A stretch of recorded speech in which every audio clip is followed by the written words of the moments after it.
The FBI says that if you're going to be attacked, 70% of the time, it's going to be 3 to 5 criminals. So why are you only training for one criminal? Today we're going to talk about transitioning. So let's do it. All right, so we're going to start dry. Whenever I'm teaching people how to clear gun, whenever I'm teaching people how to transition, we always start dry because what matters the most is how you're moving. Everything as far as how you manipulate the gun, how you hold the gun, and how you move your body matters a lot. So I'm going to show you something here. I have a target in front of me and I have a target to the left of me. When I'm transitioning, I'm not swinging my arms over. What I'm doing is I'm torquing my hips. So watch, I'm just going to torque my hips. When I torque my hips, everything is already back in alignment. You seeing that? It's almost like I'm getting ready to throw a kick in martial arts or something. I'm just snatching those hips.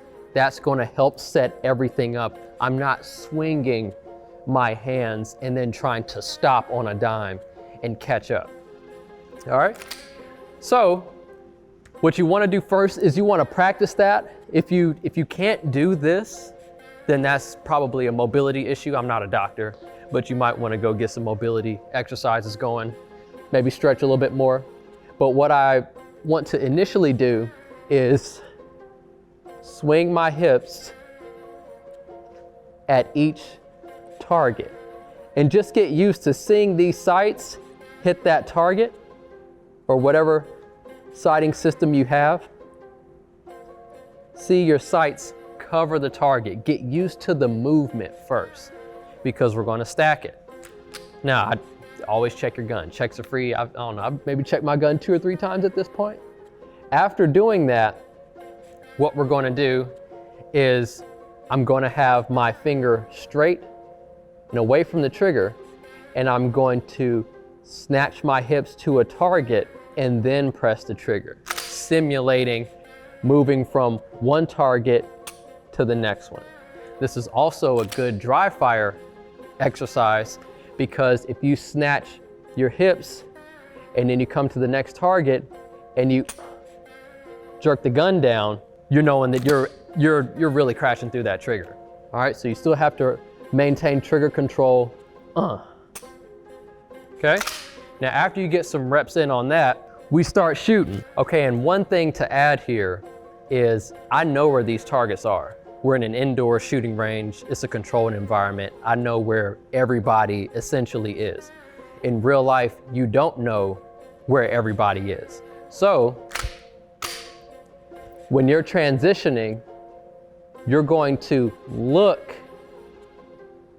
and make sure that that is a threat. You have to be able to figure out, is that a threat and do I need to use deadly force before you swing your firearm in that person's direction? Because if that's just, a mom running with her kids or whatever else, you've already committed deadly force just by pointing your gun at them. So you always have to be aware of that, be aware of your surroundings. But in this controlled environment, it's a little bit different for me showing you this today just to keep it basic, all right? All right, so we're just gonna start out light.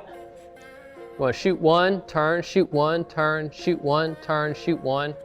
Just light work.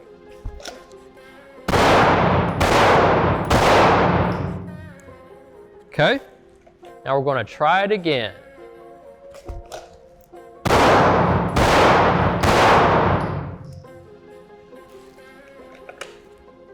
And we're gonna try it again.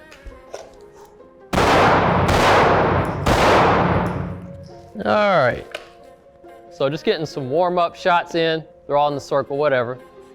Now, what I like to try to do is do doubles. 1, 2, 1, 2, 1, 2.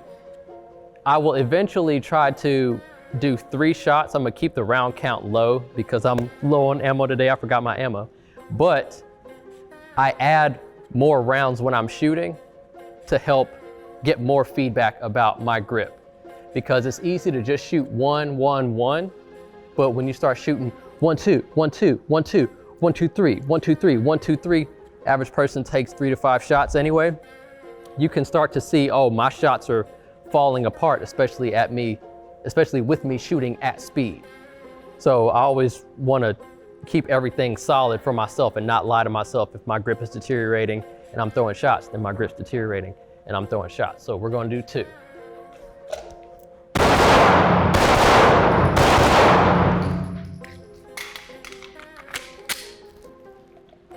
All right, I'm gonna try it again.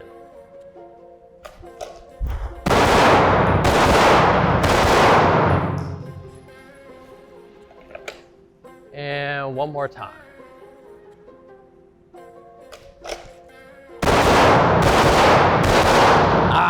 All right, it deteriorated on that last one.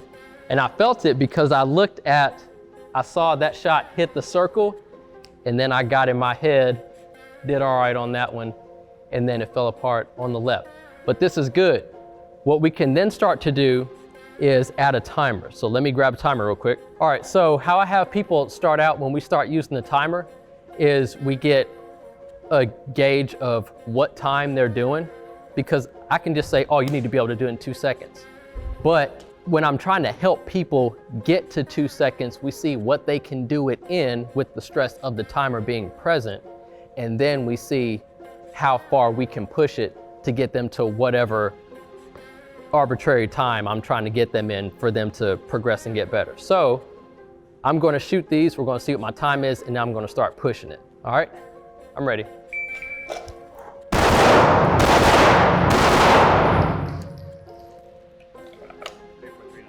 All right, so 3.39. I'm going to try to get under 3 here.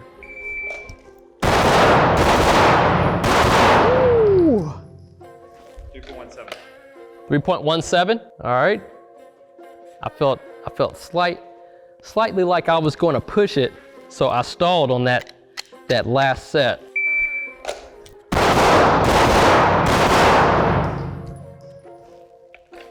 .13. Okay. All right. Well, dang, we're running out of ammo, so I'm not going to keep trying to push it and then blow all the ammo for everything else we got going.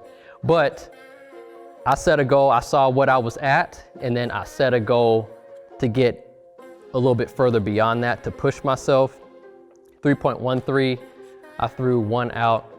Whatever. I'll just keep working on it. And a good tip that I tell people that they can do, you got to be responsible when you're doing this, but let's say everybody can't be downrange and moving freely like how I'm doing today. A lot of y'all are going to go to an indoor range or something. You're going to have one bay that you're assigned for your hour or whatever.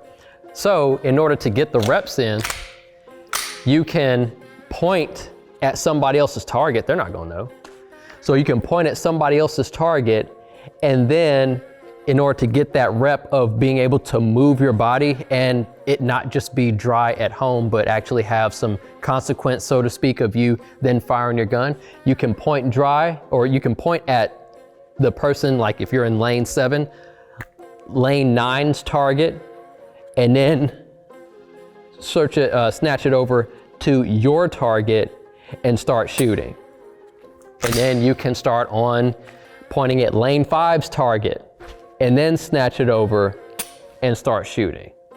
Now you want to be mindful of, in indoor range. That's why I say there's responsibility that comes with that, because you don't want to be shooting across lanes. You want to make sure you only shoot your target. But in order for you to get the movement of, all right, I'm not just standing and shooting for an hour and then going home. I actually feel like I got some movement in. I'm being as dynamic as I can possibly be while being confined in this space in the range. Then I say go for it. So we're going to do a few more videos talking about transitions. We're going to build these. So this is the basic just intro to transitioning, and then we're going to add more later. So be looking for those. Be sure to like, comment, subscribe. Let me know if you practice transitions at home in the comments. I'll see you on the next one. Roll mine.